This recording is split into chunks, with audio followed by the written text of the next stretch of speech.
સુરત શહેર cyber crime સેલે કેનેડાના work permit visa અપાવવાના બહાને લાખો રૂપિયાની ઓનલાઈન છેતરપિંડી આચરનાર મુખ્ય આરોપીની પંજાબના મોહાલીથી ધરપકડ કરી લીધી છે. સુરત સાયબર ક્રાઇમ સેલને મળેલી ફરિયાદ મુજબ આરોપી અમિત સોની સેન્ટિફ ગ્રુપ ઓફ કન્સલ્ટન્ટ્સ નામે વિઝા કન્સલ્ટન્સી ચલાવતો હતો. આરોપીએ ફરિયાદીના 14 ક્લાયન્ટોને કેનેડાના વર્ક પરમિટ આપવાનું વચન આપી વિશ્વાસમાં લીધા હતા. ત્યારબાદ આરોપીએ રજિસ્ટ્રેશન, એમ્બેસી ફી અને પ્રોસેસિંગના નામે તબક્કાવાર રૂપિયા ટ્રાન્સફર કરાવ્યા હતા. ફરિયાદીઓ પાસેથી કુલ 7 લાખથી વધુની રકમ પડાવી લેવામાં આવી હતી. આરોપીએ વિન્ડ પાર્ક, ટર્નર અને હેમ્પટોન બાય હિલ્ટોન જેવી કંપનીઓના બનાવટી અપોઇન્ટમેન્ટ લેટર મોકલી લોકોને વિશ્વાસમાં લઈ છેતરપિંડી આચરી હતી.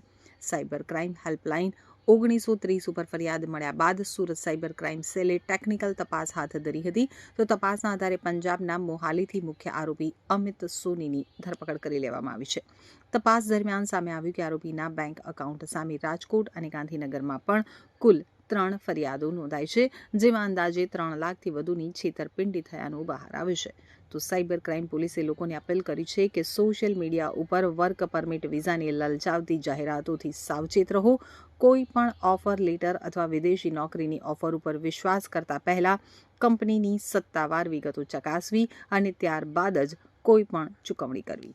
વર્ક પરમિટ અથવા વિઝા કરાવી આપવાની વિશ્વાસ આપી અને ઓનલાઈન જે ફરિયાદી છે એમની સાથે સંપર્ક કરી એમની પાસેથી 7 લાખ રૂપિયા પડાવીને છેતરપિંડી કરનાર જે મુખ્ય આરોપી અમિત સોની છે એમને સાયબર ક્રાઇમ સુરત શહેર પોલીસે મોહાલી પંજાબ ખાતેથી ઝડપી પાડ્યું છે. એમાં જે આરોપી છે એમનું નામ અમિત સોની છે અને સેન્ટિફ ગ્રુપ ઓફ કન્સલ્ટન્ટ્સ નામની એક ફર્મ મોહાલી ખાતે ચલાવતો હતો 2 વર્ષ સુધી 24 અને 25માં.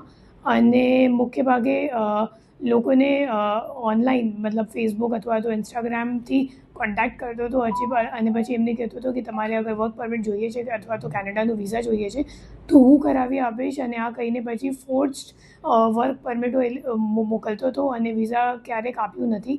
અને આ બાબતની છેતરપિંડીની ફરિયાદ સુરત શહેર સાયબર સેલ ખાતે નોંધવામાં આવી હતી, જેની અત્યારે ડિટેક્શન કરવામાં આવ્યું છે.